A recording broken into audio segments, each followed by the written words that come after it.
USA Global TV and Radio proudly presents the Royally Rich Lifestyle Show, starring Ian Pelham Turner and Helena CHARD.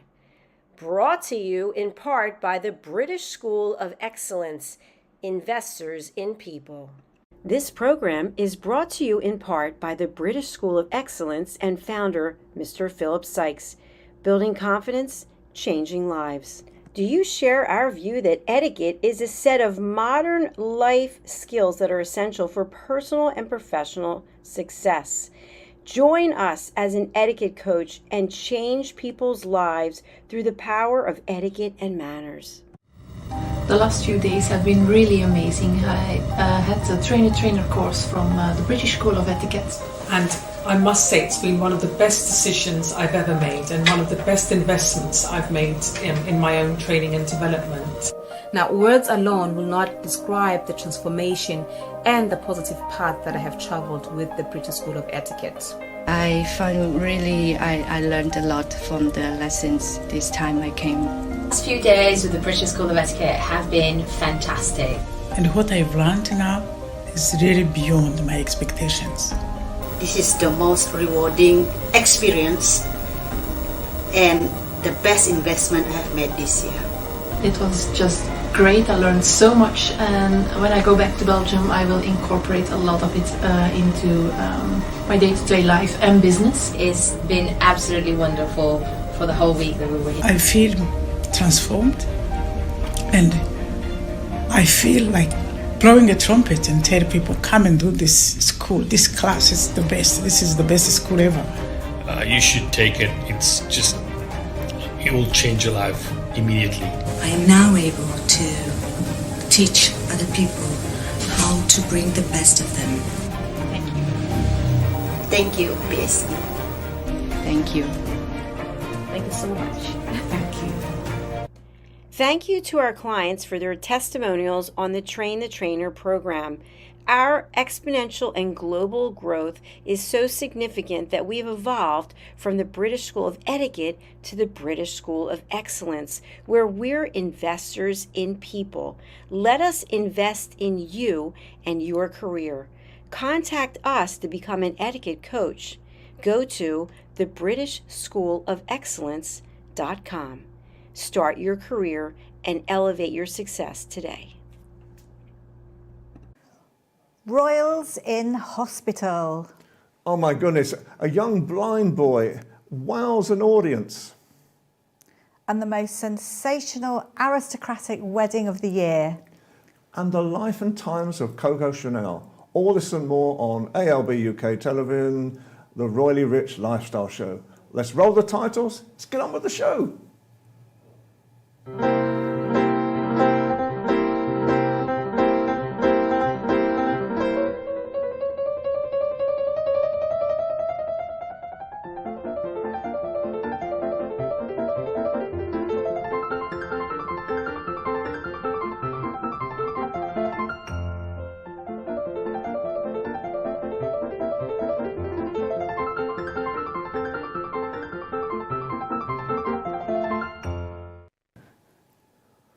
Well, my name is Ian Pelham Turner. And I'm Helena CHARD. And my goodness me, what a show we've got this week. We have, haven't we? Lots of royal things, lots of shenanigans and lots of exciting stories. Incredible. But I think start off with, the royals in hospital. Now, we do know about this and obviously just wanting to report what's going on. So beginning with the Princess of Wales, obviously she's still in the London hospital recuperating from abdominal surgery. Everyone's incredibly sad. I know that King Charles turned up today as well to see her. In the same hospital. I had this image in my head of the two of them sat in opposite beds in a ward. I can just imagine it, the King. I certainly didn't. I don't think that's going to happen. I think that obviously, the Princess of Wales at the moment is enjoying FaceTiming her children and is still working, doing her charity work and research. And I know that we're rooting for King Charles. He shouldn't be in hospital for too long. And I think surgery could well be today.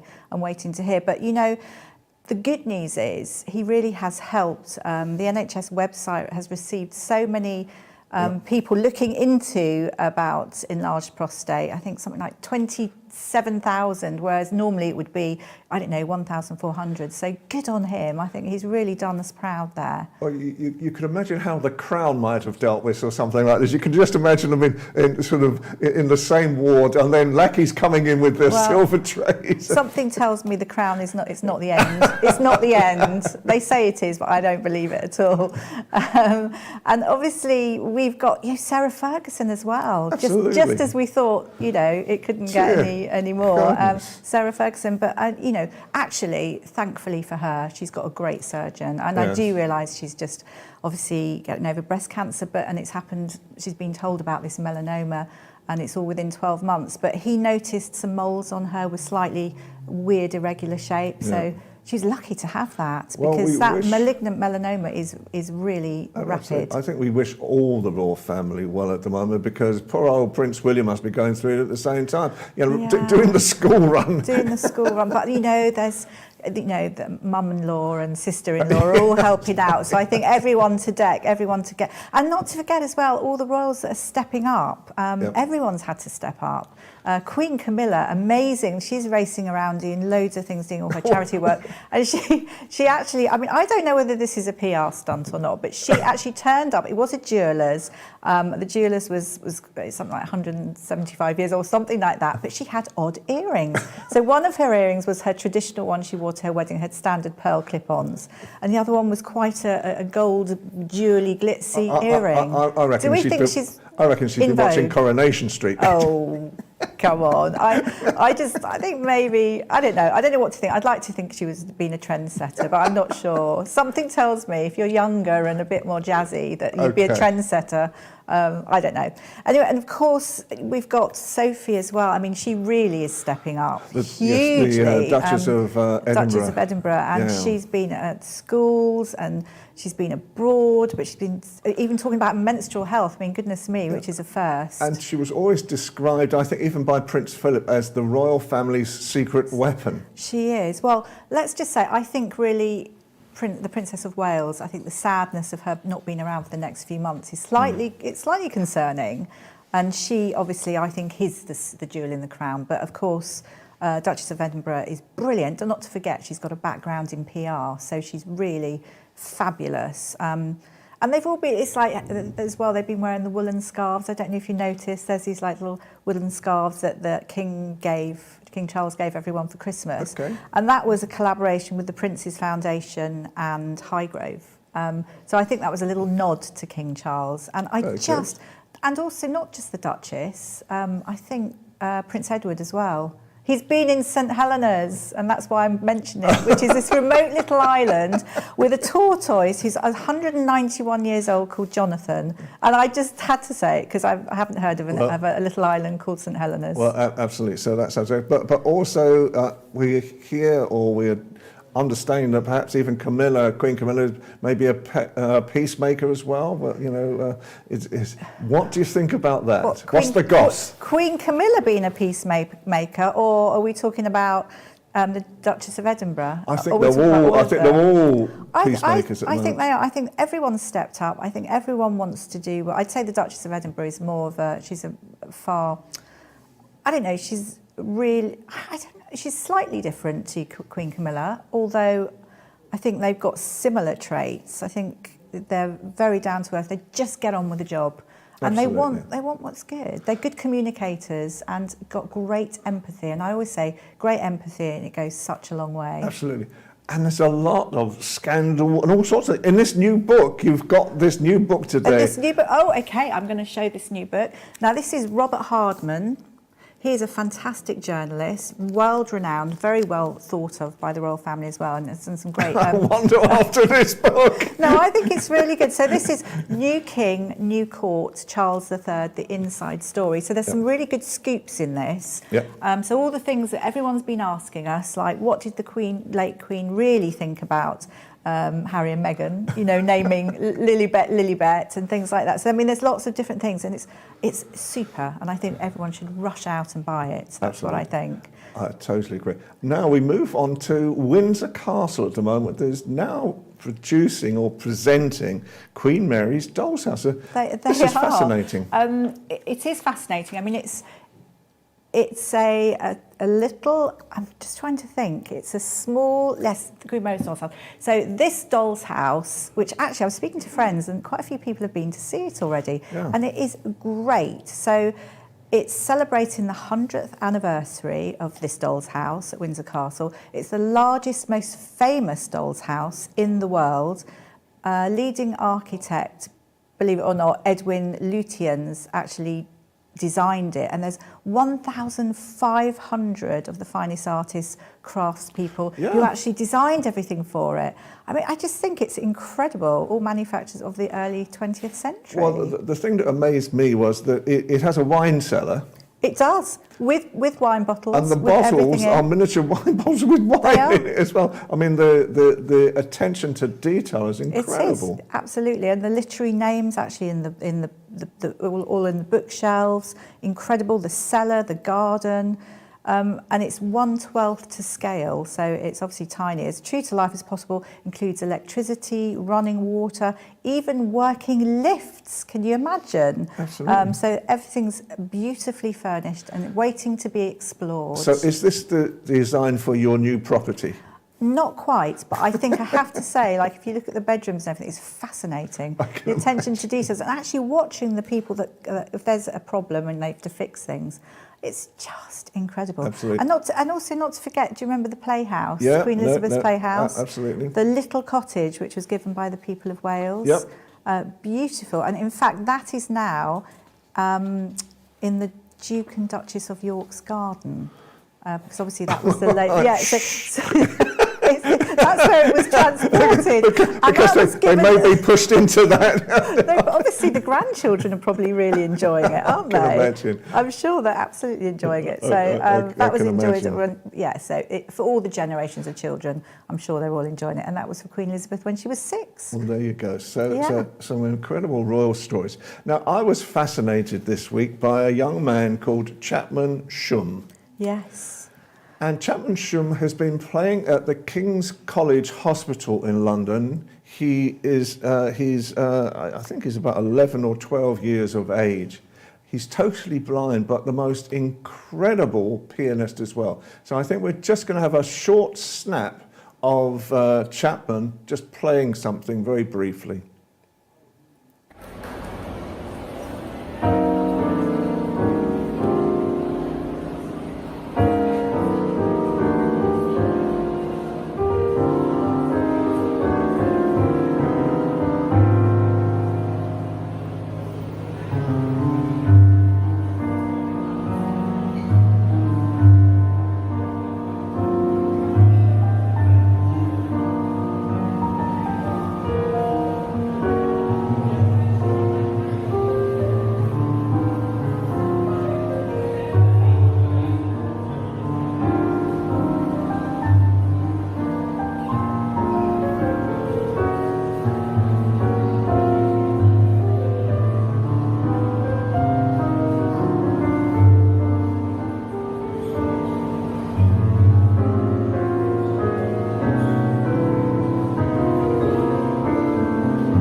It is. That was a little bit more backgroundy music, but he normally likes the sort of like high energy sort of folk music. And he does all sorts of things. He really enjoys that. So just amazing, absolutely amazing. And as you say, you know, when people watch this and to be totally blind as well, I mean, it's just the most incredible thing. And he's doing it to actually raise the spirits of people who are in hospital at the moment in King's College.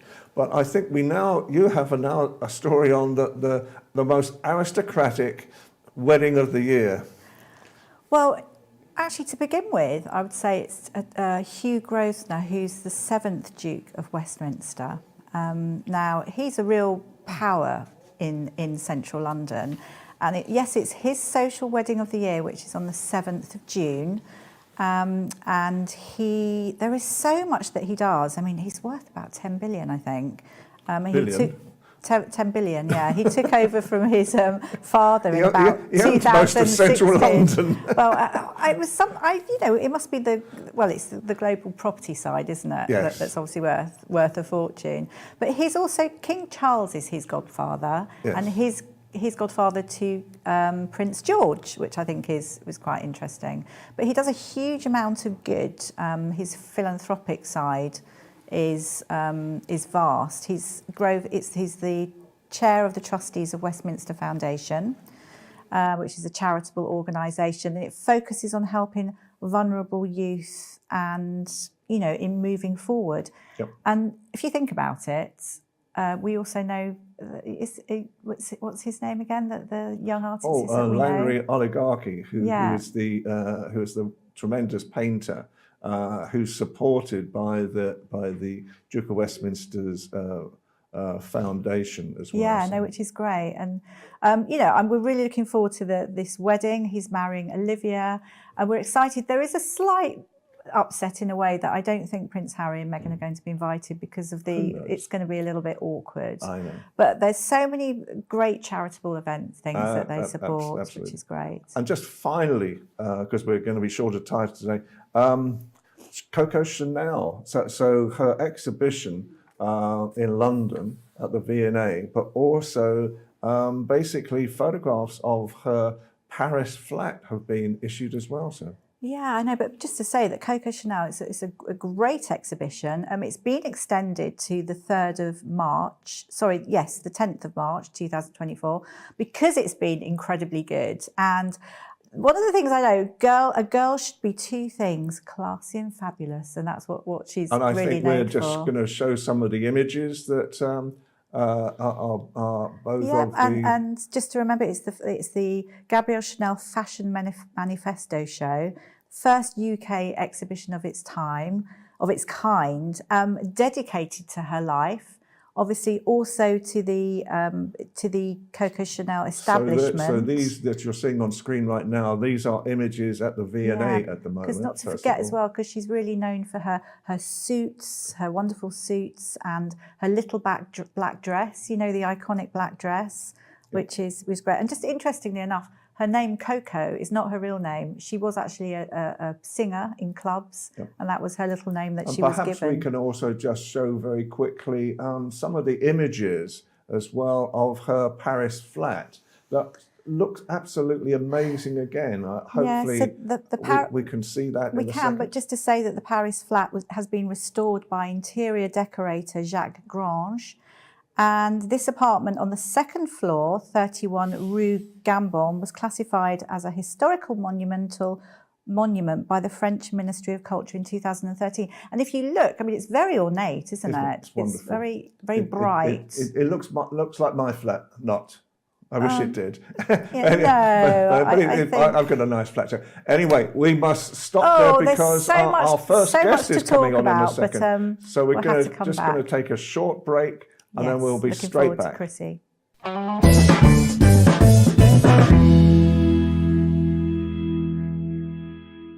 Welcome, so lovely to have you here. You are so lovely. You've got such a big heart and such a wonderful story to tell us. So rather than me talking, please tell us about your beginnings, and we look forward to hearing your story. Hi guys, hi Helena and hi Ian. My name is Chrissy. Following a dramatic time in a refugee camp in Ghana, I came to Britain and am now trying to achieve a series of raising funds to support people like myself in Africa. After a dramatic childhood, I want my abilities to raise funds for charity which support mongers and traumas in Africa. I'm holding a series of high-end events in 2024 to fund for charity. The first event will be in April, featuring Peter Jonas, the renewal artist in South Africa. Chrissy, just quickly, just winding back a little bit, because obviously you were in a refugee camp, you were involved in war, and you saw some terrible things, but you managed to overcome and obviously work through things in your life. Tell us a little bit about that time and why you ended up in a refugee camp, and how you sort of ended up here as well in Great Britain, just to give us a background to your story. Okay, so I was actually born in Liberia. My mom died when I was two plus, and not long after the war came up, the Liberian War. Literally went from having a home to becoming homeless, and then this war turned into where so many people lost their life. Are experiencing dead body day to day. Seeing walking on the road. But we went months, if not years, not having food to eat, water to drink. So we had to eat from the bin. There wasn't a choice or where you could get food from. And the reason why I went to Ghana, it was because Liberia became a very dangerous place to be or to live. So they had to relocate people. There was a ship taking people every day into Ghana, and that's how we got into the refugee camp, and that became a home. But I had to sleep on the floor because there wasn't any luxury. There wasn't any beds. We were given one meal a day, if sometimes 2 meals, but it wasn't anything that you could possibly want to eat yourself. It wasn't a really nice meal. At a very young age, when we got to Ghana. Okay, so moving forward to Britain, how do you think Britain has helped you? Britain has given me hope. Britain has given me, because I was being labelled as the dumb child back in Africa. I was being abused in Africa, and so Britain's giving me that hope to know that I can help people like myself. I can raise funds to give back to families back in Africa that don't know where the next meal is coming from. And Britain's giving me the life that I would like to achieve, the foundation I would like to build for my daughter. And Britain's giving me that freedom, because many years ago, I felt like I was in prison. I did not have that freedom, but Britain's giving me the freedom to be able to live, to fulfill my purpose and my calling. Excellent. I think the one thing as well that stands out to me is when speaking to you, Chrissy, is that you said you wouldn't actually change your past. That you've obviously you've worked through things, and you're here to serve, and you're going to help so many people, which I think is incredibly admirable. Yeah. Really admirable. So, Chrissy, just very briefly, you've got an event in April. How can people get in contact with you? What are you needing in the way of sponsors? They can reach me on ican@mypurpose.network, which that's my email address. Also, I'm also on social media. My social media name is Chrissy Ken, which is CHROISSY, and Ken, which is CAN. Through those platforms they can reach me on. But also, I will have the details soon for the April event. Okay, excellent. Okay, Chrissy, well, thank you so much for your time this afternoon. We'll have you back on again with a bit more time. Sorry, it's been one of these news-laden days again today, so thank you so much for coming on the show. I know you've got so much to share with us, so we look forward to that.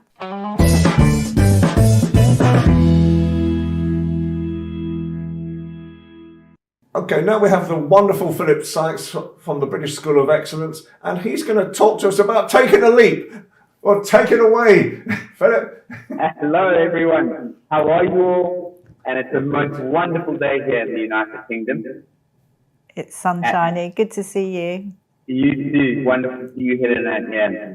That's a wonderful question that I get asked a lot. And here at the organisation, we focus heavily on how do you take that next leap? How do you improve yourself to advance in your career? And funny enough, one of the only areas that I think a lot of people sort of think is possible is advancing our technical skills. And that's one thing that's important, but all the rest are very much about people skills. So it's the ability to lead people, it's the ability to communicate exceptionally well, to have really good problem-solving skills, to really learn how to network on a dynamic level, build proper relationships, because that's what it's all about. It's something that a lot of people look at and they say B2B, business to business, B2C, business to customer. But actually, this is human to human. And that's what we really need to be focusing on. Building our emotional intelligence, having a mindset that develops strategic thinking. And one of the big key areas, I think, to anybody's growth, and this might be stating the obvious, is continuous professional development. And that is just scratching the surface. And one key area that I absolutely wholeheartedly believe in, and we all need to understand on a global level, is situational awareness, but not only that, diversity intelligence. How can we connect with one another from different backgrounds, different cultures? How can we help other people when they come into our world, into a new world, and put them at ease? And those are I think, very strong key points that I'd like to share with you. Excellent. What is the structure of the event in February? The structure of the event in February is our trainer program, which really is a 5-day intense program. Anybody either looking to upskill, up-level themselves, it's phenomenal. It'll open your mind, and it's very broad strokes in how we give you the tools to put your best foot forward. Anyone who wants to go into the training, coaching sphere, this is an amazing course for you. And anyone who wants to go out there and be a dynamic leader in their own business or in any other organization, anyone who wants to work with children, anyone who wants to work with teenagers or adults, our trainer program is a market leader, and we have had hundreds of incredible, amazing students walk through the door who have gone on to do the most incredible things for other people and for themselves.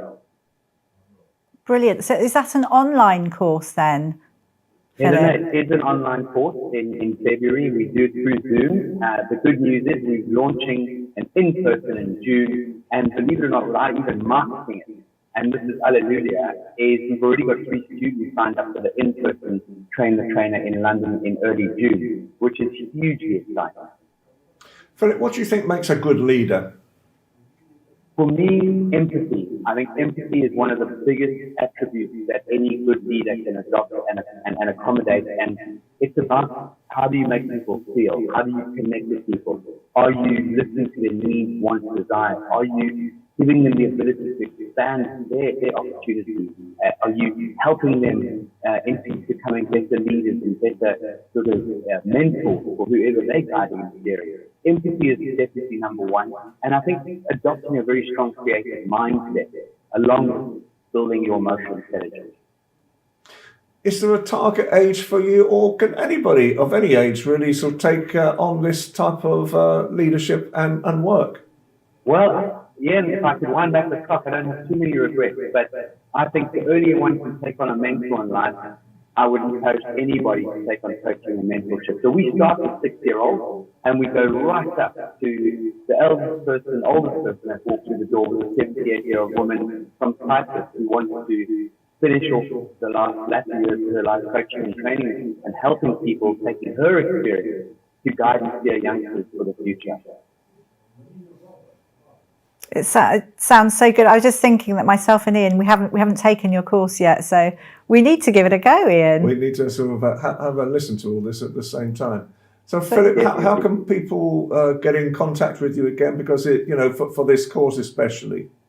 Well, the easiest way to get in touch with us is by emailing us at hello@thebritishschoolofexcellence.com, and by all means take a look at our website www.thebritishschoolofexcellence.com, and there is a huge amount of information there for you. There's some wonderful personal testimonials from past students. Don't take it from me or any of my colleagues, or take it from Ian and Helena. Listen to what past students have to say about their experience here at the British School of Excellence.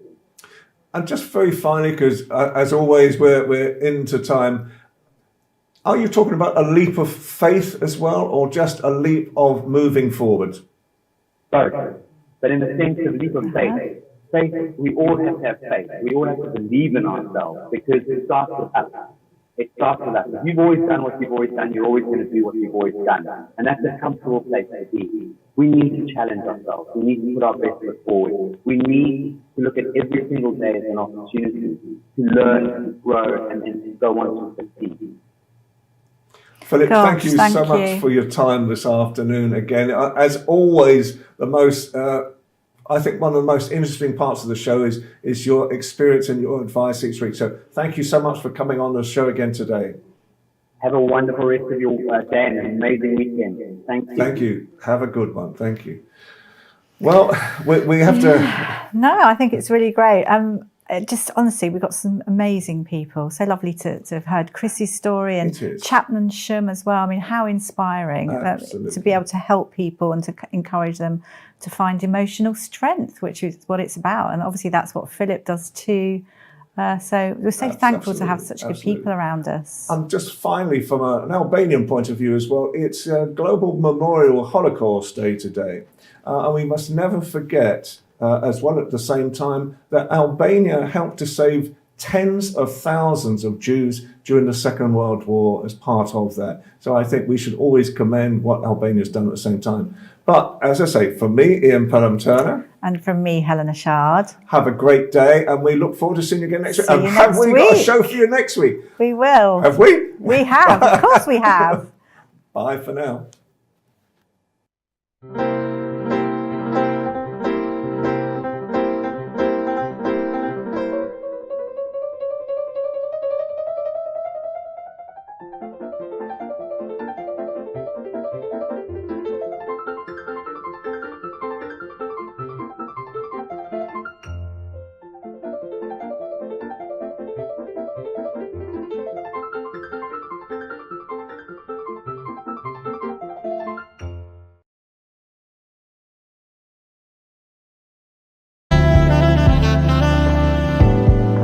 Welcome to USA Global TV and Radio, where our mission is to provide education, entertainment, hope, and inspiration.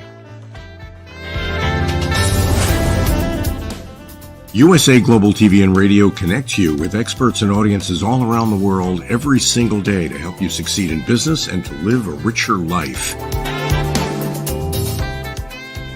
Visit us at usaglobaltv.com to learn about career and life-changing training and mentoring programs like the Listening Mentor. Subscribe to our newsletter to stay informed about our special programs and offers.